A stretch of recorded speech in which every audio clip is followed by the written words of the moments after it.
Ya, sí, doctor, ya, muy bien. Entonces, todos se concentran en el sistema nervioso central, obviamente, ¿ya? Entonces, estamos hablando que el sistema nervioso central está formado por el cerebro, ¿no? Que es una masa con todos sus componentes neuronales y axonal, ¿no? Ya, entonces, su peso es de 1,4 kg, tiene su propia irrigación. Ustedes la irrigación lo tienen que ya desde ahora notar qué es el polígono de Willis, cómo está constituido. Entonces, de ahí ustedes van a tener que ver la topografía de la lesión, ¿ya? Entonces, cómo es su irrigación, su nutrición, su oxigenación, cuánto de oxígeno por 100 gramos de cerebro se requiere. Y el otro día hemos visto la circulación, no se olviden, ya, la circulación en 100 gramos aproximadamente tiene 53 cc de flujo sanguíneo por minuto. Ya en total hemos llegado a 750, es fácil, ¿no? 750 lo dividen entre 14 porciones de 100 gramos y les va a salir el flujo sanguíneo por minuto por 100 gramos de masa encefálica, que es notorio, ¿no? Es saberlo, ¿no? Entonces, ahora vamos a ver de las envolturas. Vamos a hablar de las envolturas de de, del sistema nervioso central. Entonces, las meninges, o llamadas también leptomeninges, envuelven a la masa encefálica. Esto es notorio, ¿no? Estas meninges están por fuera incluso de la composición propiamente de la corteza cerebral, ¿no? Y por debajo ya tenemos ya la dura madre, tenemos la pía madre, aracnoides, ¿no?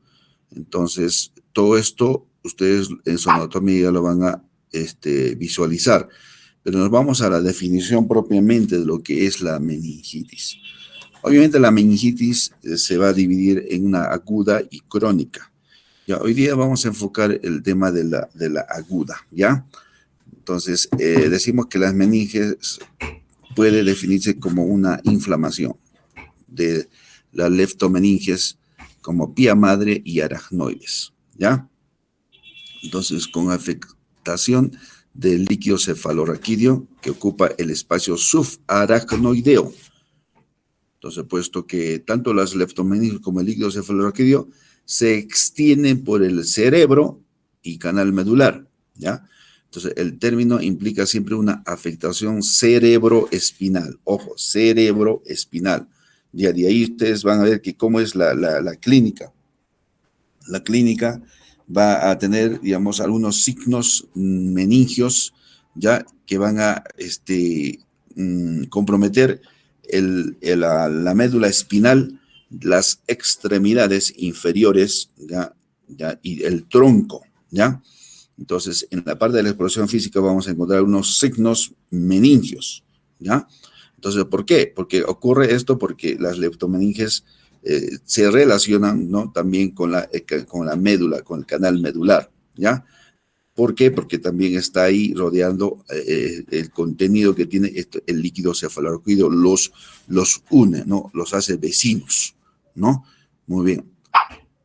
Entonces, de acuerdo a nuestro texto guía de Mandel, entonces se define como cuando se identifica, o sea, cuando hay presencia de un número anómalo de leucocitos en el líquido cefalorraquídeo. Ojo, el líquido cefalorraquídeo es aséptico, pero cuando haya presencia de leucocitos, entonces estamos hablando de meningitis. Entonces, la meningitis aguda se define clínicamente como un síndrome que se caracteriza por la aparición de síntomas meningios en el transcurso de unas horas o varios días. Ojo, ¿eh? Ustedes tienen que ver desde cuándo empezó los síntomas, ¿no? A ver, le preguntan al paciente o al familiar cuándo empezó sus síntomas.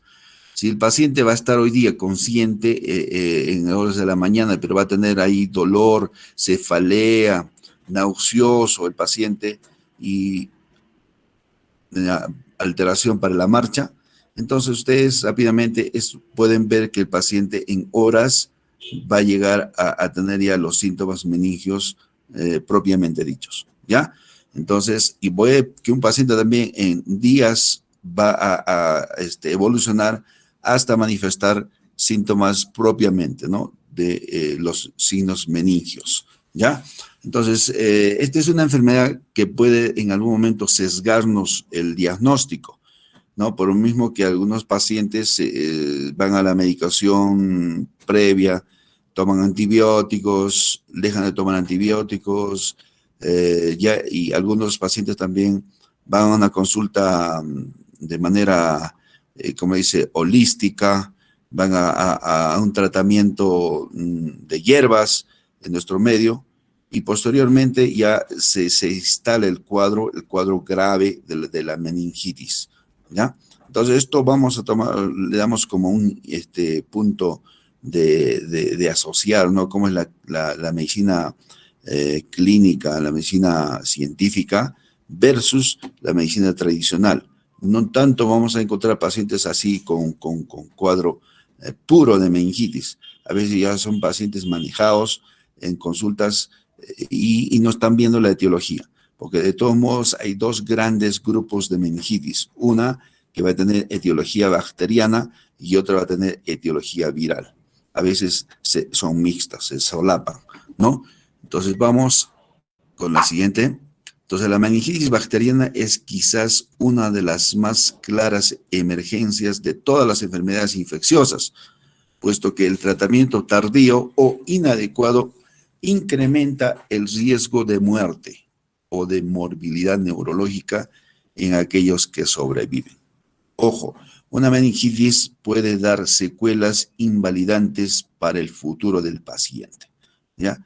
Entonces, bien lo dice la definición, ¿ya? Entonces, si no, lo tratamos como una emergencia, ¿ya? Y no empezamos un diagnóstico rápido de la meningitis, obviamente esta nos va a vencer en cuanto al tratamiento, ¿ya?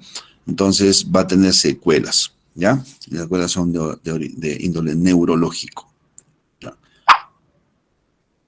Los virus son la principal causa del síndrome de meningitis aséptica. Ajá. Un término que se usa para definir cualquier meningitis, ¿ya? Infecciosa o no infecciosa, sobre todo en la que hay pleocitosis linfocítica. O sea, vamos a encontrar leucocitos y en su fórmula leucocitaria ustedes han visto que hay los linfocitos que están entre un 15 a 35% de la fórmula, entonces en el plasma, ¿no? Pero esos también pueden ser ubicados cuando se hacen la punción lumbar, ¿no? Y en la punción lumbar nos dan los datos positivos de que las meninges han sido invadidas por agentes microbianos, ¿no? Entonces vamos a encontrar pleocitosis linfocítica, entonces, cuya causa no es evidente después de la evaluación inicial y las tinciones y cultivos sistemáticos del líquido cefalorraquídeo, ¿ya? Obviamente, para llegar a un diagnóstico tenemos que hacer una punción lumbar. Entonces, la punción lumbar es una técnica que se produce o se realiza en un centro hospitalario, obviamente bajo la batuta del neurólogo, porque es su especialidad. Entonces la medicina realmente ya no es una sola, como decíamos antes, en décadas anteriores la medicina interna era una sola, ¿no? La medicina interna, que es la madre de todas las subespecialidades, ahora ya no, se han dividido en subespecialidades, que por ejemplo el sistema nervioso central está propiamente, ¿no? Estudiado por la neurología. Entonces la neurología ayuda bastante a poder definir los signos neurológicos de un paciente con meningitis. Y la infectología, obviamente, va a tener que hacer etiología, o sea, va a ver la causa, si es bacteriana o si es viral. Entonces, ese es el objetivo. Entonces, de la infectología. La infectología es una subespecialidad también de la medicina interna. Entonces, tienen que, de la mano con la neurología, ¿no? Hacer el estudio del paciente con la batuta del director de la orquesta que viene a ser el internista, ¿no? Entonces, los grandes pabellones de medicina siempre tienen ahí la medicina interna como director de orquesta y las subespecialidades que son los actores principales, ¿no? Y poder hacer un diagnóstico temprano del cuadro de meningitis. ¿Ya? Entonces, dentro de la etiología, el 75-80% de los agentes responsables incluyen ¿a quién? A ver, a Neisseria meningitidis, Streptococcus pneumoniae, a Haemophilus influenzae. Entonces, el porcentaje que se adecua según las áreas geográficas. Obviamente, hay que ver en qué área geográfica estamos. Entonces, nosotros podemos hablar de Streptococcus pneumoniae bastante Haemophilus influenzae, ¿no? Problemas de origen respiratorio, ¿ya? Sobre todo de vías respiratorias altas. Como la vez pasada hemos hecho unas clases ya cuáles son las infecciones de respiratorias altas. Entonces nos abocamos a pensar en otitis, en sinusitis, mastoiditis. Entonces va a la memoria, ¿no? Estos cuadros nosológicos que pueden alterar, ¿no? Las meninges. Entonces también hablamos de bacterias y espiroquetas, ¿no? El Streptococcus pneumoniae obviamente es el que está en mayor proporción ya de los agentes bacterianos que se relacionan con la meningitis, ¿ya? Es un agente que realmente está relacionado con lo que es las neumonías. Obviamente las neumonías han disminuido desde la buena utilización de los fármacos antibióticos. Entonces estamos hablando de la penicilina, ¿no? Cuando antes del 1945, antes de Fleming, entonces había muchos casos de cuadros de meningitis con complicaciones tardías, muy, tal vez con compromiso neurológico severo, ¿ya? Entonces, después de la penicilina, ya tenemos menos casos, pero sigue siendo el Streptococcus pneumoniae como el agente etiológico, ¿ya? Que va a alterar las meninges, ¿ya? Y sobre todo se evidencia en pacientes con edad superior a 16 años, ¿no? Entonces, el aislamiento patógeno meningios en pacientes con meningitis adquirida en la comunidad. Ya, vamos a ver que hay meningitis adquirida en la comunidad, ¿ya? Estos también están relacionados con pacientes infantes y lactantes, ¿ya? Entonces, en este grupo de lactantes, infantes y adolescentes, así como también adultos, entonces la mayoría de los casos está producido por Streptococcus pneumoniae, ¿ya? Luego podemos hablar de la Neisseria meningitidis y la Listeria monocytogenes. Entonces, de este grupo que estamos mencionando, entonces vamos a subrayar Streptococcus pneumoniae, luego Haemophilus influenzae y Listeria monocytogenes, ¿ya? Entonces, estos agentes etiológicos los vamos a estudiar en la segunda parte, en la unidad 2, pero nosotros los tenemos que mencionar porque están relacionados con este síndrome clínico infeccioso, la meningitis. Ya posteriormente ustedes podrán ver hasta la sífilis, el treponema pallidum, que va pues puede causar meningitis, leptospira, estafilococcus aureus, ¿no? Pseudomonas aeruginosa, bacilos gram negativos entéricos, estafilococcus epidermidis y el Propionibacterium acnes. Este último, que sí en la epidemiología que causa el acné en los adolescentes, está también como componente que puede llevar a la meningitis, ¿ya? No es frecuente, pero es raro Pero sí hay que pensar, ¿no? Cómo por contigüidad una infección cutánea causada por este cuadro del acné vulgar puede llevarnos a una meningitis. Entonces no hay que dudar de su presencia, ¿no? De este agente etiológico, Propionibacterium acnes. Ya, los virus, que vamos a tener un apartado especial, ¿no? Los virus, ya ahí estamos hablando de ecovirus, Coxsackie A y B, enterovirus, virus de la parotiditis, el virus herpes tipo 1, 2, virus Epstein-Barr, virus del VIH, herpes zoster, citomegalovirus, eh, virus de la encefalitis de California y St. Louis, virus de la fiebre por garrapatas del Colorado, virus del coriomeningitis linfocitaria y poliovirus. ¿Ya? Entonces, todo este grupo de virus tiene su patogenia, ya que hay que conocerlo posteriormente, y luego vamos a ver que cada uno tiene una clínica que puede ayudarnos a decir cuál es, y sobre todo el diagnóstico laboratorial, ¿no?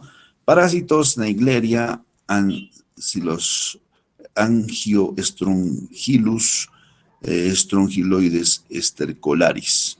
¿Ya? Parásitos que también pueden causar meningitis. Ya cuando hagamos ya los parásitos, pues mencionaremos también el cuadro de la meningitis causada por estos agentes. ¿Ya?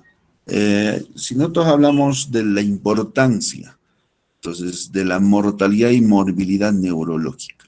Entonces, transcurrido ya más de 50 años de la era de la antibioticoterapia, o sea, la era antibiótica, hemos hablado de Fleming, 1945, ¿no? Aunque la mortalidad de la meningitis bacteriana se ha reducido, permanece inaceptablemente alta para una enfermedad en la cual la curación microbiológica es la regla.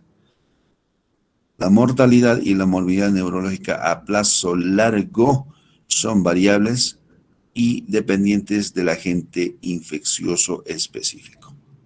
La edad del paciente, gravedad de la fase aguda de la enfermedad y la presencia de complicaciones sistémicas. Ojo, complicaciones sistémicas. ¿Ya? Acá nosotros vemos cómo es la secuencia patogénica del neurotropismo bacteriano. Ya, vamos a ver que hay escalón 1, 2, 3, 4, ya, el mecanismo de defensa, la estrategia del patógeno, ¿ya? Entonces, en la patogénesis y fisiopatología debemos ver cómo es la colonización e invasión de la mucosa, el primer escalón, ¿ya? Luego hay una bacteriemia y supervivencia intravascular. El tercero es paso de la barrera hematoencefálica, ¿ya? Y la supervivencia en el líquido cefalorraquídeo del agente patógeno, ¿ya?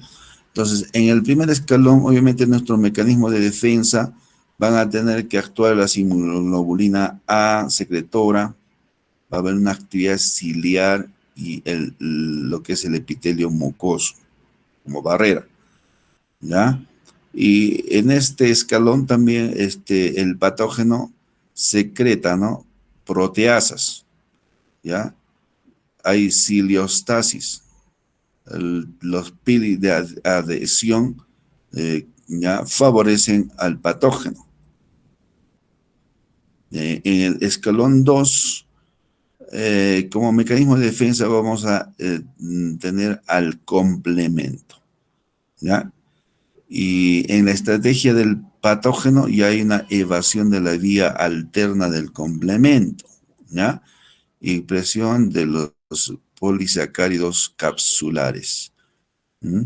Entonces, si vemos que el patógeno si estamos hablando de cocos, los cocos gram positivos, ¿ya?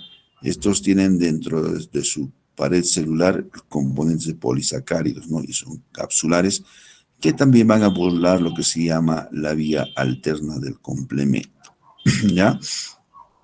En el tercer escalón, ¿ya? ¿Qué pasa? Que tenemos defensa nosotros nuestro endotelio cerebral, pero esta vez es franqueada, ¿ya? ¿Y por qué? Porque hay microorganismos que van a tener o poseen pili de adhesión. Entonces, este pili de adhesión hace que facilite, ¿no?, ya la colonización posterior del líquido cefalorraquídeo, ¿no? Entonces, ya cuando estamos en el escalón 4, ya está dentro del líquido cefalorraquídeo el microorganismo, porque ahí hay pobre actividad opsonizadora, ¿no? Ya, entonces, el microorganismo fácilmente ya puede multiplicarse y hacer la enfermedad, ¿no? Entonces, también hablamos como estrategia del patógeno, su replicación bacteriana, ¿no? Ya es fácil su replicación bacteriana. Bien. Entonces, en la patogénesis y la fisiopatología lo tenemos que ver. Mira, ojo, escalón, ya, muy bien. Mecanismo de defensa, ya, y estrategia del patógeno. Siempre ustedes tienen que ser muy prácticos, alumnos. Entonces, en la medicina, nosotros tenemos que armar por partes ya lo que es el cuadro clínico, pero no sin antes pasar por las ciencias básicas. Ustedes ya tienen que haber leído lo que viene a ser un gran positivo, un gran negativo, cuáles son las características de su pared celular. Ya en la inmunología, ustedes ya tienen que ver cómo están lo que vienen a ser las inmunoglobulinas, qué comportamiento tiene. Entonces acá estamos hablando de la inmunoglobulina A secretora, ¿ya?, que va a ser la primera que actúa, ¿no?, como mecanismo de defensa. Ya, luego ustedes tienen que ver también lo que es la teoría, ¿no?, celular, o sea, cómo es la inmunología no celular, la acción de todo lo que viene a ser la ozonización, la fagocitosis, qué elementos están tan especializados en poder hacer que los microorganismos sean disminuidos en cantidad y no vayan a reproducirse, o sea, no vayan a la replicación bacteriana. Entonces, todo esto ustedes lo tienen que integrar en esto del estudio de los síndromes clínicos infecciosos, ¿ya? Entonces, ya estamos viendo esto como ocurre en la meningitis. Ya, entonces, todo acá vemos que hay colonización, diseminación, la sobrevivencia, y ya, todo esto son la secuencia patogénica de la meningitis bacteriana.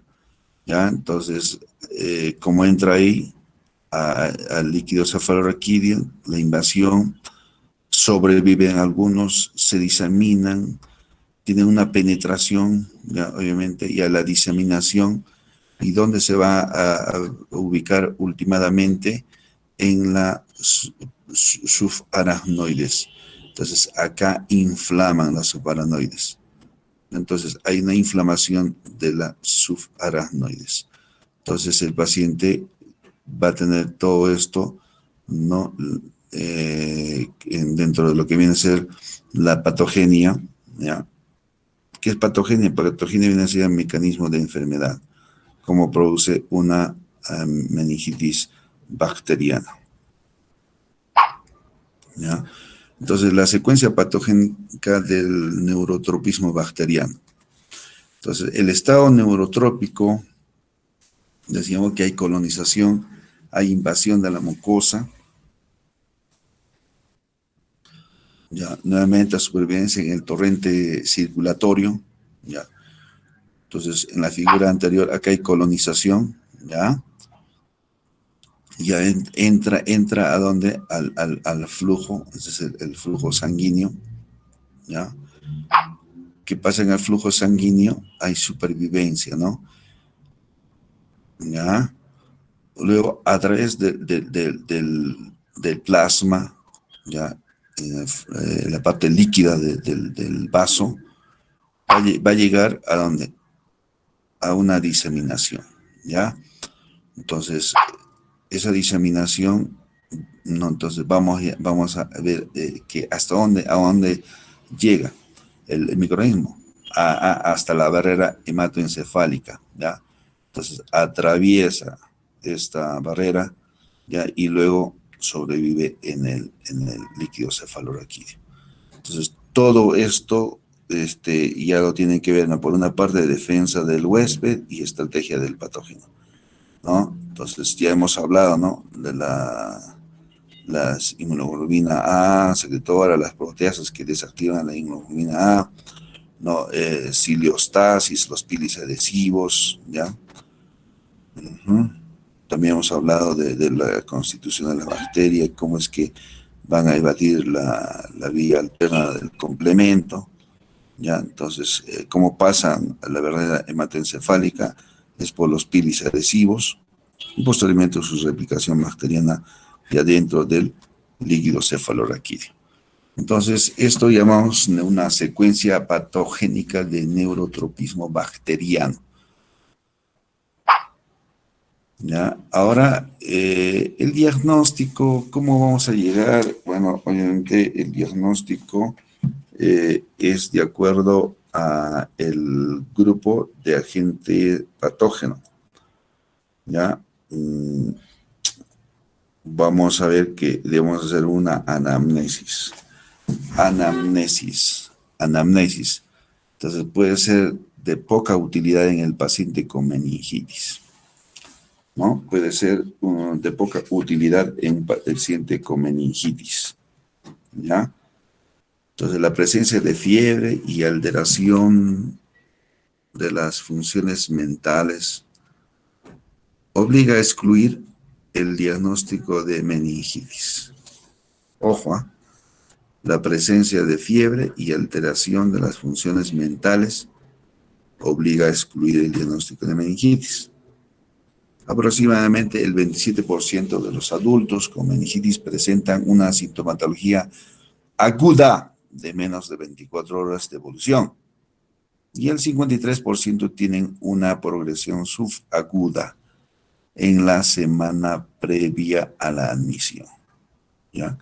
Y el 53% tienen una progresión subaguda en la semana previa a la admisión, ¿ya? Situaciones de alto riesgo para meningitis como son las siguientes. A ver, ¿en quiénes vamos a encontrar meningitis propiamente? El alcoholismo, pacientes con dipsomanía, estos son alcohólicos crónicos, ¿ya? Desnutridos, la desnutrición, sea en niños o en adultos mayores, ¿ya? Trauma craneal, el traumatismo craneal está relacionado porque va a haber hay una fractura, puede ser fractura de huesos propios del cráneo, ¿ya? Entonces, por ejemplo, huesos de la cara, ¿ya? Entonces, estos van a estar por proximidad, no van a ser una fuente de infección, ¿no? También las neurocirugías, pacientes que durante la cirugía puede que haya habido una invasión directa de patógenos en el acto de la cirugía, la exposición a enfermedad neomeningocócica, ¿ya? Entonces el meningococo también que está ahí presente, ¿no? En la clínica, ¿ya? Entonces sabemos que el meningococo es un agente, ¿no? de acción sobre el sistema nervioso central, ¿ya? Entonces sabemos que hay meningococemias, ya que están relacionadas propiamente con el cerebro, ¿no? Ya, entonces hacemos un examen físico. ¿En qué consiste? Detectamos la fiebre, ¿ya? La cefalea, paciente que viene con cefalea, hay signos de irritación meningia, ¿ya? Entonces, los signos de irritación meningia, como verán acá, vamos a encontrar el Kerning, el signo de Kerning, ¿ya? Entonces, también vamos a hacer esta maniobra, ¿no? Entonces, doblamos la cabeza flexionamos sobre el tronco, ¿ya? Y va a haber una elevación de la rodilla sobre el tronco. Entonces, este es un signo de Brudzinski en el cuello, ¿ya? Brudzinski. Obviamente que ayer tenía un paciente de 70 años en la emergencia, ¿ya? Con una alteración neurológica, pérdida de conciencia confusional, ¿ya? Y una posición de las extremidades superiores con una ubicación de las manos sobre el tórax, ¿no? Y una semiflexión del brazo sobre el antebrazo. Y rápidamente este paciente entra en una alteración confusional, delirio, ¿ya? Y dentro de las 24 horas ya teníamos rigidez de nuca, ¿ya? Entonces, obviamente, cuando nosotros hacemos esta flexión, entonces hay una elevación, o sea, una flexión también de la rodilla. Entonces, ¿qué signo le mencionamos? Esto es el signo de Brudzinski, ¿ya?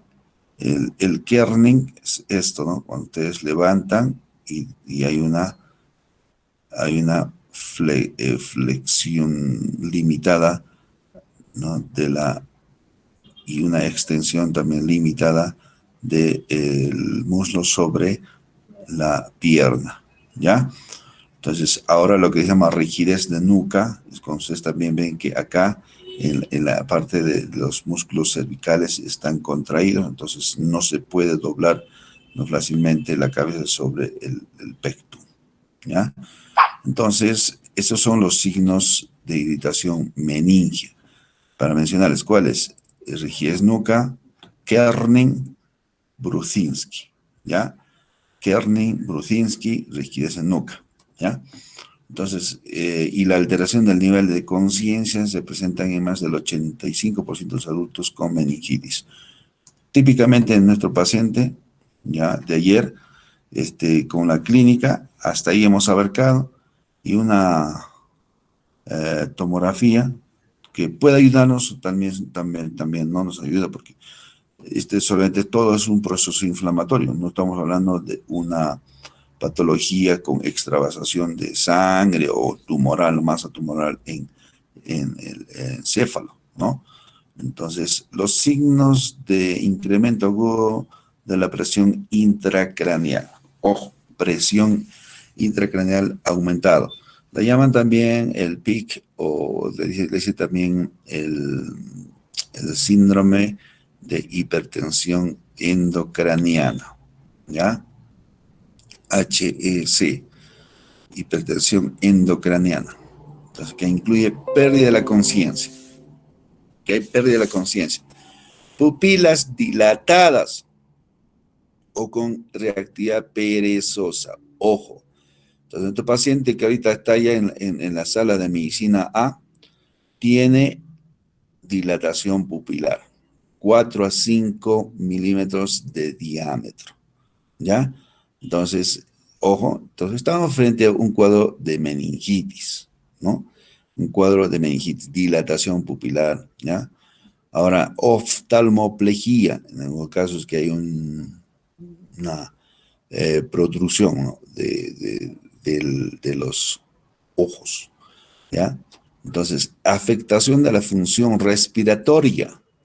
Es un paciente que no puede tener una buena ventilación, ¿no? Afectación de la función respiratoria. Inestabilidad cardiovascular.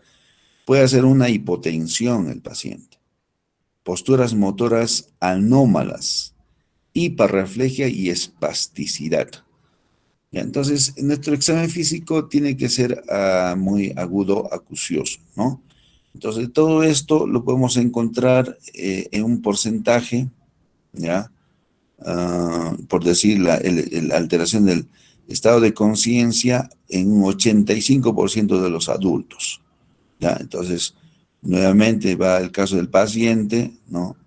De 70 años, varón, que lo traen a la emergencia con un tiempo de enfermedad de 24 horas, ¿ya? Y se le encuentran los signos meningios, ¿ya? Bueno, usted tiene todo esto, hiperreflejia, plasticidad de músculos, se tienen, ¿ya? Entonces, de ahí que hay que hacer el signo de Kerning y de Brudzinski, ¿ya? Muy bien. Bueno, ahora las pruebas de laboratorio. ¿Qué hacer con el paciente que ya tenemos la clínica de meningitis? Hacer los exámenes de laboratorio, ¿ya? Los exámenes de laboratorio. A ver, ¿qué dice la clase? ¿Está atenta o no? Sí, doctor, estamos.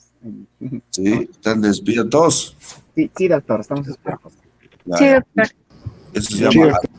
alerta, ¿no? Están en alerta. Sí, doctor. Sí, Ya, muy doctor. bien. Si están Sí, doctor. alertos, si están alertos, quiere decir que, bueno, vamos a conocer más de este cuadro, ¿no? De la meningitis. Ujú. Ya, entonces, ya nos ubicamos, ¿no? Nos ubicamos en el cuadro de la meningitis, ¿no?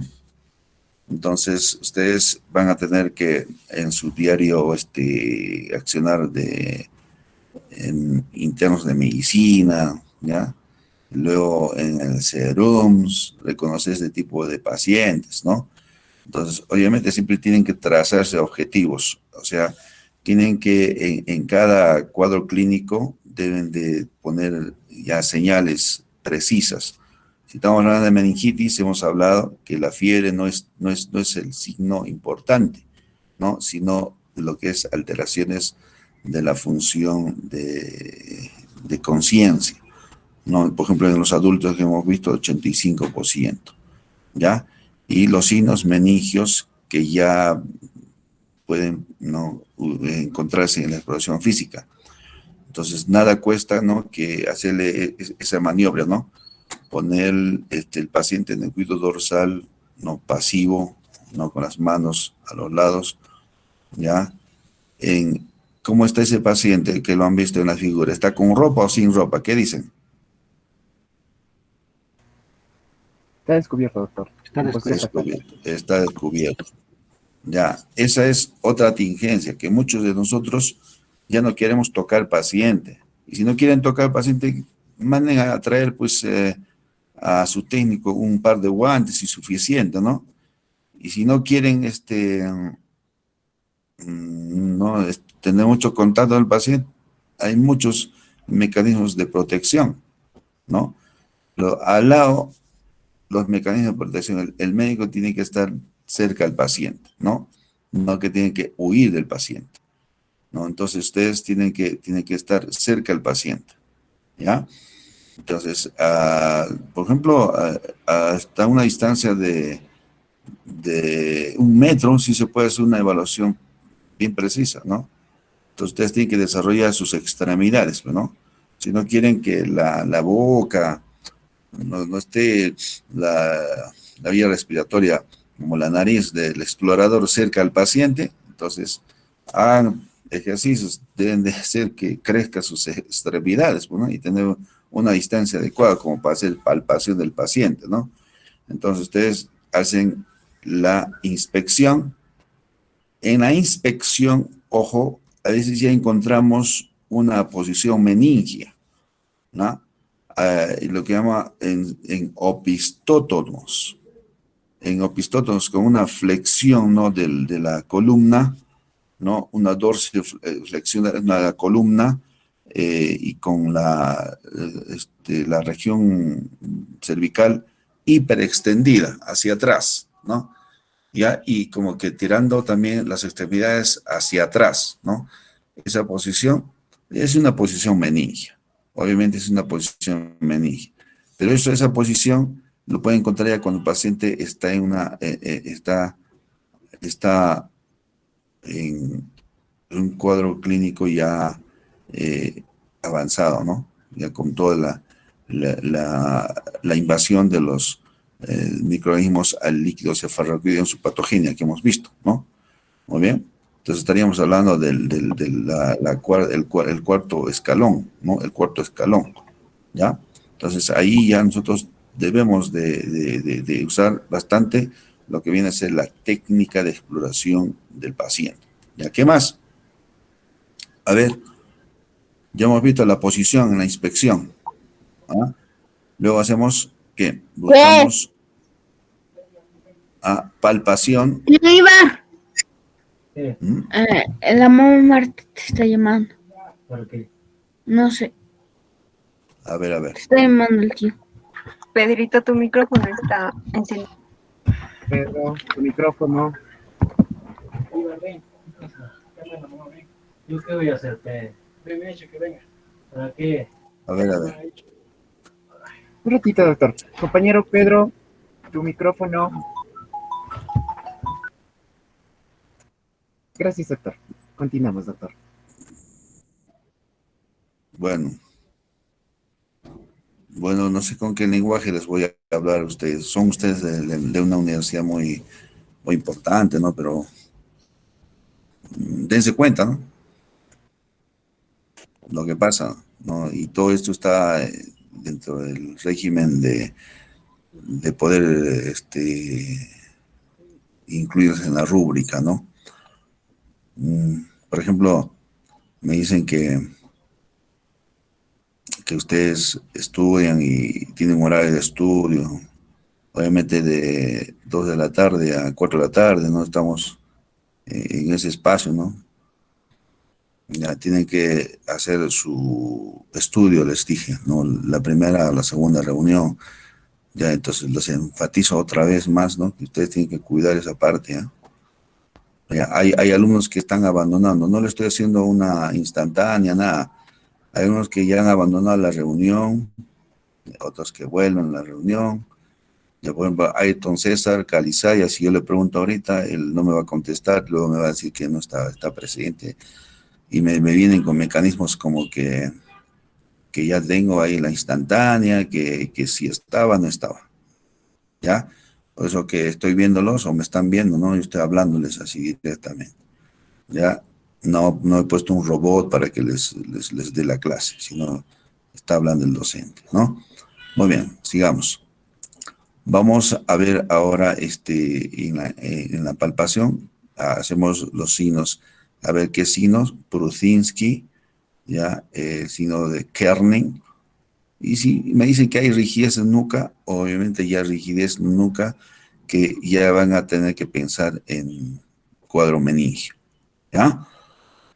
Y sobre todo, ya ver al paciente las pupilas. Las pupilas en este paciente va a estar dilatado. O sea, va a ser una miosis. Crece la pupila, ¿no? Ya. Entonces, a ver, hasta aquí hemos hecho un poco la clínica.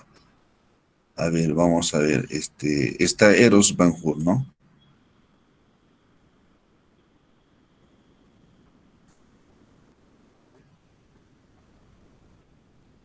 Ujú. Juan Carlos.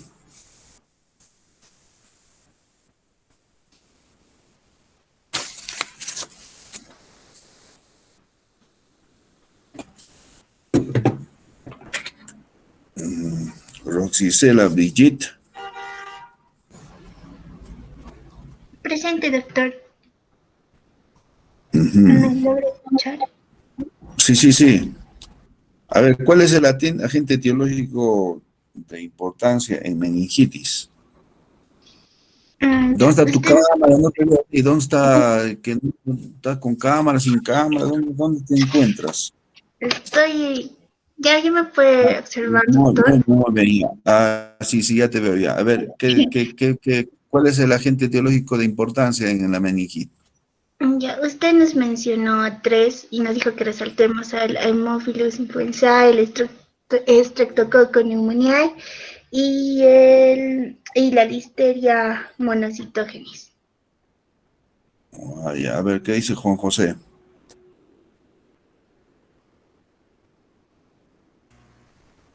Juan José.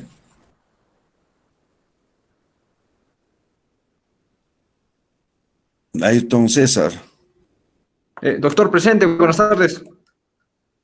Ayrton César. Sí, doctor presente, buenas tardes. Ya, y no te veo, ¿pero dónde está tu cámara? Sí está prendida, doctor. ¿Ahora se ve? Me estoy Sí, ya se acercando a la ve. cámara. Para resumir, a ver, ¿cuáles son los agentes etiológicos que hemos mencionado de acuerdo al libro de Mandel? Sí, doctor. Mencionó, doctor, lo que es el Streptococcus pneumoniae, la Neisseria, ¿Ah? luego el Neisseria meningitidis, Listeria, doctor. En bacteriano, en, Ha dicho ¿cómo se que llama? Viral. subrayan, ha dicho que subrayan, ¿no es cierto? Ha subrayado, ¿qué ha subrayado? Una sola, me has dicho. Ahí dice, está el Streptococcus pneumoniae, ¿cierto? Ya, Sí, tienes ahí doctor. solamente una respuesta. A ver, ¿qué dice Juan Manuel?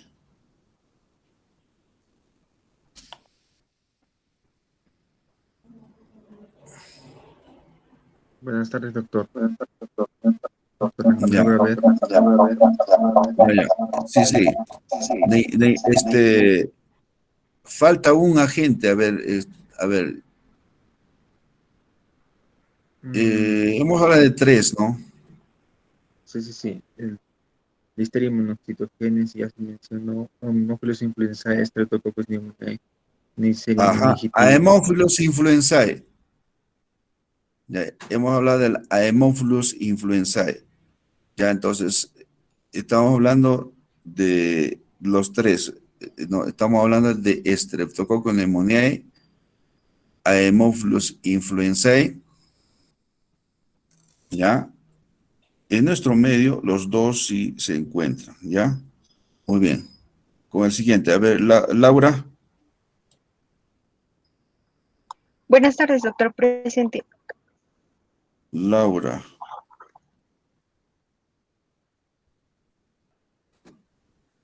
¿Ya qué otro agente etiológico, aparte de las bacterias, tenemos para meningitis? Ah, doctor, sí. Tenemos a los virus. Virus. Ya, de Sí, los doctor. virus, ¿cuál grupo de virus son importantes? Ah, ya, sí. Mencionó a los virus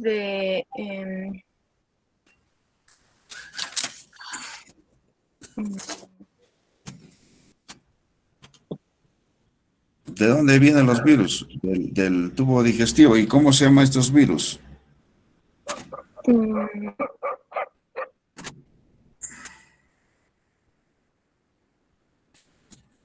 Enterovirus. Ya, sí. los enterovirus. Ya está, enterovirus. Muy bien. Entonces, hemos preguntado hasta el número 7, ¿ya? Pero no sin, ¿Laura está? Sí, Sí doctor está, no, presente. ya. Sí, doctor. Está Vladimir. Presente, doctor. Ya, Vladimir. Ya, entonces, Vladimir, ¿de dónde se originan la mayoría de los agentes patógenos que van a originar la meningitis?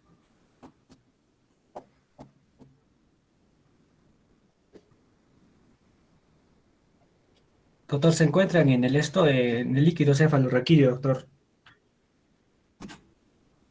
Mm,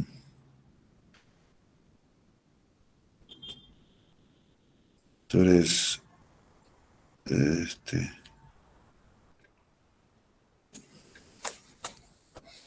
Edgar, ¿no?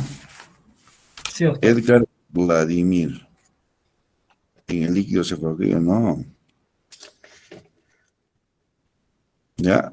Los gérmenes que están relacionados con la infección por meningitis,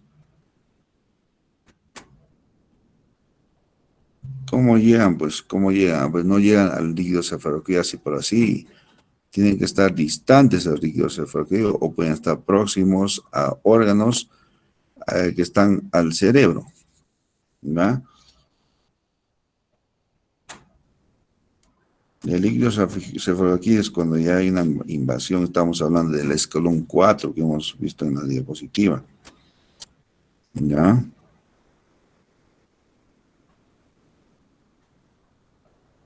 Muy bien, entonces, a ver, rápidamente vamos a ubicarnos. A ver, ¿está Keiko? Sí, doctor. Sí, doctor, presente. ¿Me escucha? Sí, lo escucho, pero no veo nada. Mi cámara está prendida, doctor.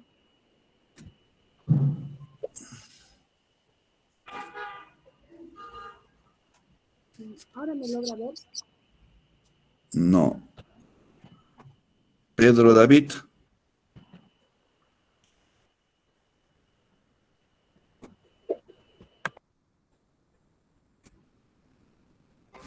Juan Carlos.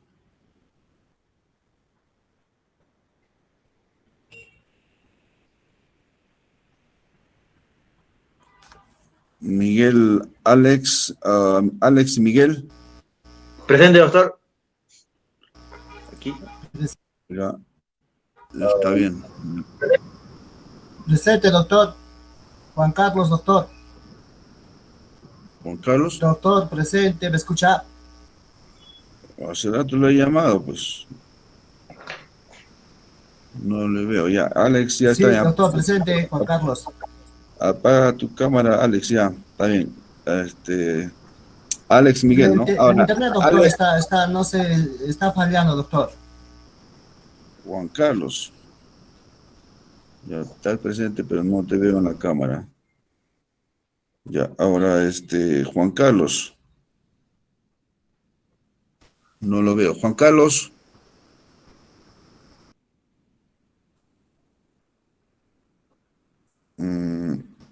Pedro David.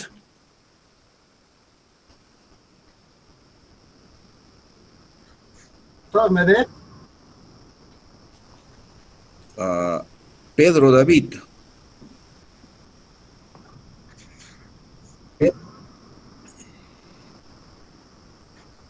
Ya, Juan Carlos, se ve en la cámara, no hay cámara, pero se ve, dijo presente, ya.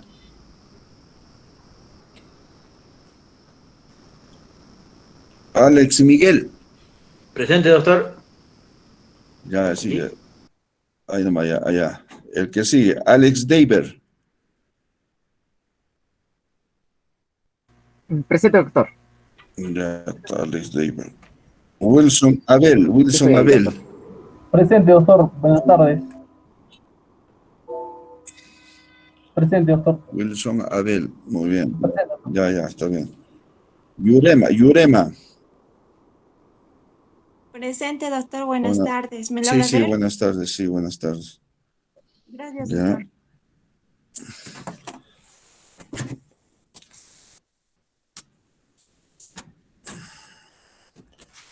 Ya, ahora, Oscar.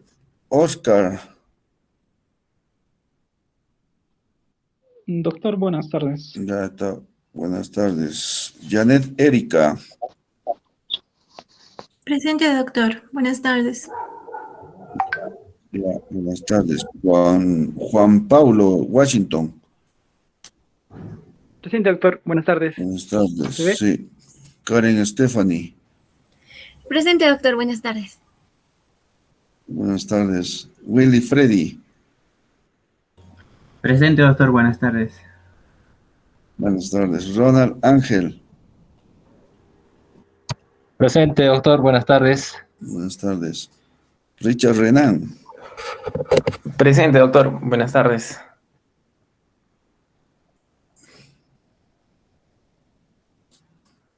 Robert Danglish. Presente, doctor. Buenas tardes. Ya. Buenas tardes. Geros Ben-Hur. Presente, doctor. Buenas tardes. Disculpe. Ya. Tu cámara que muestra un ojo nomás. Estoy en el celular, doctor. Disculpe. Es por eso. No está bien mi laptop. Hace rato estaba en el laptop. Ana Cecilia.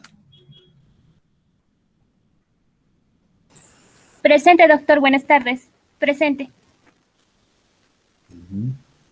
No sé si me logra ver. No, todavía no, nada.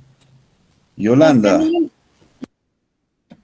Presente, doctor. Buenas tardes. ¿Dónde está Yolanda? Ya está Yolanda. Sí, doctor. Ya, está bien, ya. Lenin David. Buenas tardes. Joseph. Presente, doctor. Buenas tardes. Buenas tardes. Mireya Liz. Presente, doctor. Buenas tardes. Presente. Buenas tardes. Rubela María. Presente, doctor. Buenas tardes. ¿Estás ahí o dónde estás? Sí, doctor. ¿Qué pasa? ¿Tu cámara de qué tamaño está? Ya. Jair. Presente, doctor. Buenas tardes. André. ¿Dónde estás escondido?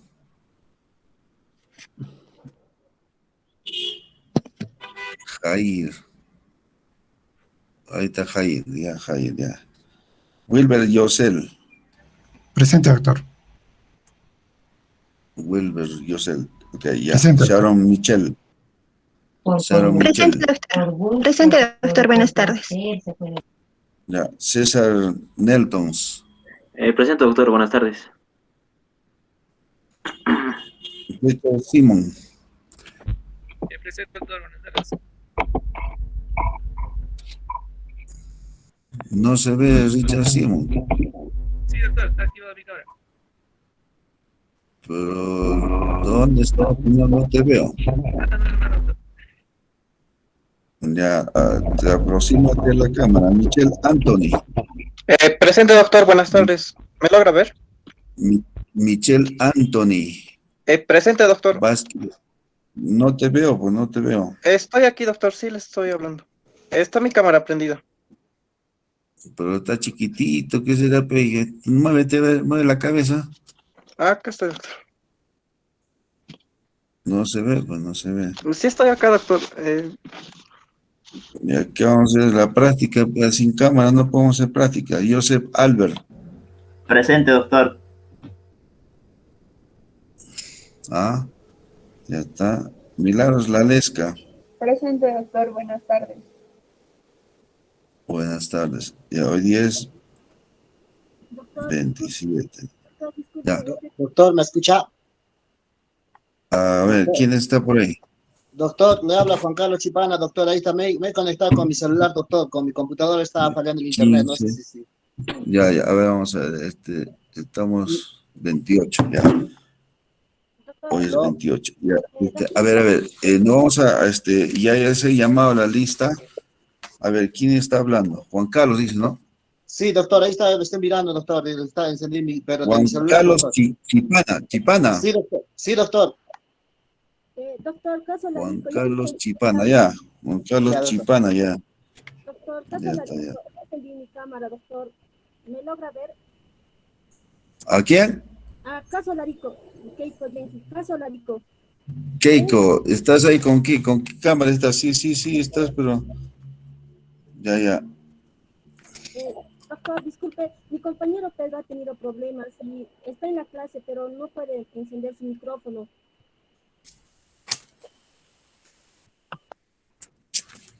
Pedro David ya tenía la introducción, todo eso, Pedro David, ¿no es cierto? Ya ahí nomás. No veo nada. Eso pasa, ¿qué vamos a hacer? No hay justificación, ya. voy a continuar con la clase. A ver, atentos ahora. Vamos a seguir. Ya. Ya, entonces ahora vamos a ver. Cámara cerradito y ya empezamos a presentar. ¿Ya? ¿Se ve la diapositiva, Alex? Sí, doctor. Sí se puede apreciar. Ya. Entonces, análisis del líquido cefalorraquídeo. Se hace una punción lumbar, ya, entre la L3, L4, ya, se hace una aspiración con aguja, sobre todo con todo lo que están viendo, guantes, tiene que ponerse, ya, un campo aséptico, la posición del paciente con los pies casi tocando las regiones glútea, la cabeza hacia adelante con una flexión del cuello. Ya, esto hace que hay una prominencia, ¿no?, de los cuerpos vertebrales y se hace la punción lumbar. Entonces acá nosotros tenemos que ver la presión de apertura, que hay dispositivos que con tonometría, entonces nos dan la presión de apertura del líquido cefalorraquídeo, la apariencia, el cristal de roca, ya, glucorraquia, cuando hay glucosa, normalmente es casi el nivel de la glucosa sanguínea en el plasma, 90 miligramos, pero cuando hay por encima de esto, vamos a ver hiperglucorraquia, ya, proteinorraquia, proteínas en el líquido cefalorraquídeo, le cuento de células de los leucocitos, le cuento de leucocitos, técnica de Gram, hay que ser Gram, si son Gram positivos o negativos mínimamente, el cultivo, dosaje de lactato, ojo, el lactato se debe dosar, serología, proteína C reactiva, PCR y ADA, adenosín de aminasa, para hacer la diferencia con Mycobacterium tuberculosis. Mycobacterium tuberculosis, ¿ya? Entonces ya tenemos el laboratorio y ahí vamos a ver los hallazgos del líquido cefalorraquídeo en la meningitis bacteriana y meningitis viral, ¿ya? Entonces vamos hablando del normal, es que nosotros tengamos una presión de apertura de 5 a 19,5 centímetros de agua. Si estamos hablando de 20, ya es una hipertensión endocraniana, ¿ya? Recuento celular, menos de 5 células por milímetro cúbico. Proteínas, también en recuento celular, tenemos que ver que hay polimorfos nucleares que sean el 15%. ¿Ya? En proteínas tenemos que tener de 15 a 50 miligramos por decilitro, ¿ya? Glucosa de 45 a 80 miligramos por decilitro. Ahora, la relación de la glucosa del líquido cefalorraquídeo y el plasma debe estar en mayor a 0,5 en un líquido cefalorraquídeo normal. Ya, tomen nota. Entonces, la tonometría para ver la presión de apertura debe llegar hasta 19,5. Por encima de esto es una hipertensión endocraniana, ¿no? La celularidad, menos de 5 células. ¿Cuál es? Porcentaje, 15% de polimorfos nucleares. ¿Ya? Ahora, hiperglucorragia se dice cuando hay por encima de 50 miligramos por decilitro de glucosa. Hipoglucorragia, menos de 15. ¿Ya? Proteinorraquia, hemos hablado acá. Proteinorraquia, cuando hay presencia de la cantidad de proteínas, ¿ya? Deben estar en este lapso, pero pueden estar acá encima de 50. Por ejemplo, en una meningitis tenemos de 100 a 500 miligramos por decilitro de proteínas. Entonces, esto se llama proteinorraquia. Ahora, si y la glucosa está por debajo de lo normal de 45, acá tenemos menos de 20 a 40, entonces esta hipoglicorraquia, ¿no?, hace que haya un consumo de glucosa por parte de los microorganismos en el líquido cefalorraquídeo, ¿ya? Entonces, tenemos ahí un cuadro bacteriano. Ojo, bacteriano. Y si hacen la relación de la glucosa del líquido cefalorraquídeo sobre el plasma, y si le sale un valor de menos de 0,4, también están en un problema de alteración del líquido cefalorraquídeo. Ya, ahí también la presión de apertura y el recuento de células pueden estar de 1000 a 10.000 células por milímetro cúbico. El 86% son polimorfonucleares. Ojo, polimorfonucleares. ¿Ya? Entonces, por otro lado, ya vamos a ver la meningitis viral. Ya, cuando vamos meningitis viral, esta misma diapositiva la vamos a comparar. Pero no sin antes ustedes graben esto, tómenle foto con su retina y memoricen, pues, ¿no? La memoria es para acumular ahí este conocimiento, ¿no? Sigamos. Entonces, ahí ya vamos en esta prueba de látex y coaglutinación. Entonces, en el látex vamos a encontrar gérmenes como Haemophilus influenzae, Streptococcus pneumoniae y Neisseria meningitidis en estos porcentajes, que son sensibles, ¿no?, a estos porcentajes. La coagulación, ya para Haemophilus influenzae, ya de 71 a 83%, Streptococcus pneumoniae de 0 a 90% y Neisseria meningitidis ya de 17 a 100%. Entonces, estos son los agentes más comunes que se pueden encontrar de acuerdo a la prueba, ¿no? Látex y coagulación, coaglutinación. Ojo, ¿ya? Ahora, en neuroimágenes, la utilización de métodos tales como tomografía cerebral, resonancia magnética nuclear, no aportan datos relevantes para arribar al diagnóstico de esta enfermedad. Ya, por lo mismo del caso del paciente que les he mencionado, se le ha hecho tomografía, entonces no son relevantes para arribar al diagnóstico. Entonces, nuestro plan de trabajo es hacer una punción lumbar, estudio del líquido cefalorraquídeo. Dichos métodos son de suma utilidad en diagnóstico de complicaciones supuradas, eso sí, cuando hablemos ya del absceso cerebral, ¿ya? Vamos. Ahora, se recomienda la práctica de la tomografía, entonces, antes de la PL, si hay afectación del estado hemodinámico, sospecha de hipertensión endocraniana. Claro, ¿ya? Entonces, cuando el paciente está en coma o hay focalidad neurológica, papiledema, ¿ya?, bradicardia y hipertensión.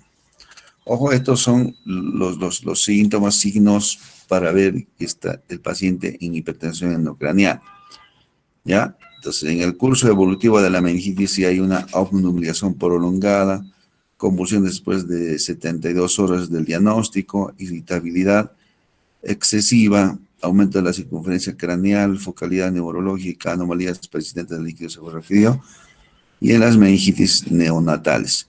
Ojo, hemos abarcado parte del adulto, ya en el neonato también puede haber, ¿no? ¿Por qué decimos que hay una irritabilidad excesiva? Es porque en el niño que llora, no tiene llanto intenso, ¿ya? Y todavía ahí no tenemos lo que es la presencia de las suturas que entre los huesos del cráneo se han consolidado, ¿no? Entonces todavía tenemos fontanela, entonces el paciente va a aumentar su circunferencia craneal, obviamente, en neonatos, ¿no? Entonces, por eso lo hemos mencionado en esta diapositiva, ¿no? Ya, hemocultivo, hemograma, glicemia, gasometría, ionograma, coagulograma, osmolaridad en sangre y orina, urea, creatinina, sí se le debe acompañar en lo que viene a ser los exámenes de laboratorio. Ya, entonces, el diagnóstico, vamos a hacer por una PL y el estudio de líquido cefalorraquídeo son la piedra angular del diagnóstico de meningitis bacteriana. Entonces, hay otras medidas, incluyen con la aglutinación en látex, lo que hemos visto, ya de PCR en el líquido cefalorraquídeo o las neuroimágenes, que también pueden contribuir, como también no, de lo que hemos razonado. ¿Ya? Entonces, el examen del líquido cefalorraquídeo, pleocitosis se llama cuando hay células, ¿no? Hay leucocitos, ya desde 1000 a 10.000 células, ¿no? Hipoglucorraquia, hemos visto que está en una concentración de 45, ¿no? Para menos, entonces ya estamos hablando de hipoglucorraquia. Hiperproteinorraquia, entonces el 80 a 92%. Entonces, para mencionar, ¿no? Las proteínas deben estar ¿en qué concentración? De 15 a 50. Entonces, si estamos hablando de 100 a 500, es una hiperproteinorraquia, ¿no? Hiperproteinorraquia. Y si la glucosa está 45 a menos, hipoglucorraquia. Entonces, esos son términos técnicos que hay que colocar en la historia clínica cuando vean el examen de líquido cefalorraquídeo. Hiperproteinorraquia. Bueno, en un 80 a 92% de pacientes que sí se ha encontrado. El lactato elevado y pH bajo. Ojo, el lactato es 2, ¿no es cierto? Mayor a 2, entonces ya estamos dentro de esto. Ya, y el pH bajo. Entonces, Gram puede estar cultivo en el 60 a 90% son de utilidad. Entonces, látex en pacientes penetrados no rutinariamente. Eso puede ser látex, ¿no? El PCR para encontrar meningococo, neumococo, Streptococo agalactiae, Haemophilus tipo B, Listeria monocitógenes. Casi en el 90 a 80% de casos también. Listeria monocitógenes. ¿Ya? Entonces, con todo esto, entonces nos vamos a ver, ya estamos frente a meningitis o no. Entonces,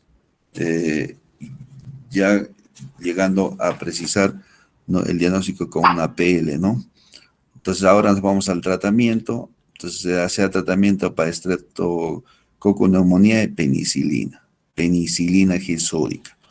¿Ya? Y se puede escalar a ceftriaxona o cefalosporinas de tercera generación más vancomicina en cuadros severos.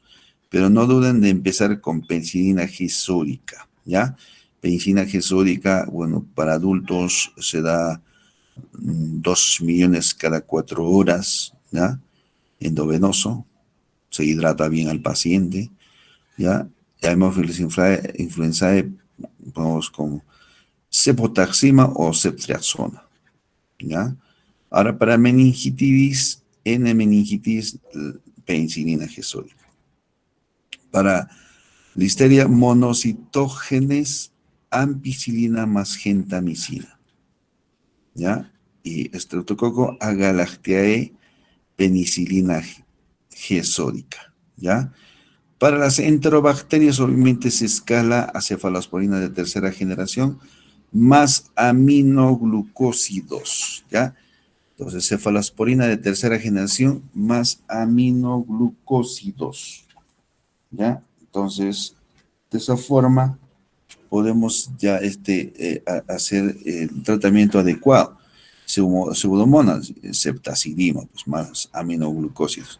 De aminoglucósidos tenemos gentamicina, amicacina, los más usados, ¿no? Entonces, de esta forma vamos a hacer un tratamiento dirigido para las bacterias. ¿Ya? Entonces, ahora el tiempo de duración para Streptococcus pneumoniae 10 a 14 días. Haemophilus influenzae 7 días. Neisseria meningitidis 7 días. Listeria monocitógenes 21 días. Ajá. Un poco más largo. Streptococcus galactiae 14 a 21 días. Y las enterobacterias y gram negativos, 21 días, más prolongado. Entonces, estos dos gérmenes vamos a tener que estudiar mucho más en relación a la producción en cuadro de meningitis. ¿Ya? Entonces, hasta ahí hemos abarcado lo que es meningitis bacteriana. ¿Ya? Entonces, también darle coadyuvantes con corticoides, como para que penetren la barrera hematoencefálica fácilmente. Los antibióticos, hay que desinflamar. Ya los AINES, los analgésicos inflamatorios no esteroideos, ya, dale desde paracetamol, ya, hasta metamizol endovenoso, pentoxifilina en algunos casos, talidomida, inhibidores o barreras de radicales libres, en este caso se le da, pues, acetilcisteína, ¿no? Y anticuerpos monoclonales, ¿ya? Son tratamientos coadyuvantes, pero no son los de tratamiento específico, ¿ya? Entonces, para prevención de hemófilos influenzae tipo B, bueno, se da rifampicina, ¿no?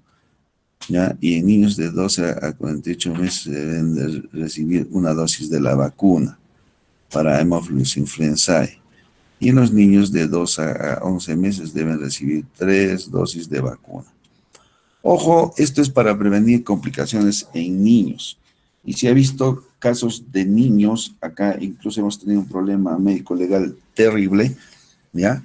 Y con sanción, porque estábamos en un cuadro de meningitis y el pacientito no fue diagnosticado, no, porque era niño. Y obviamente ahora ya tiene, pues, paciente de 18 años y con una secuela por meningitis que hasta ahora no está arrastrando su problema, ¿no?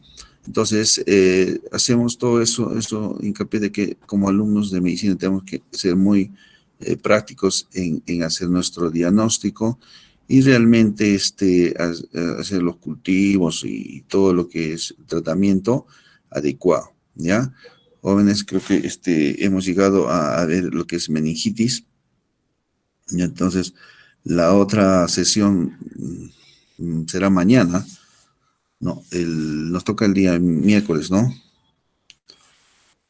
¿Sí? A ver. Sí, doctor, el día miércoles nos toca de 1 a 3, doctor. De 1 a 3. Día miércoles, ¿no?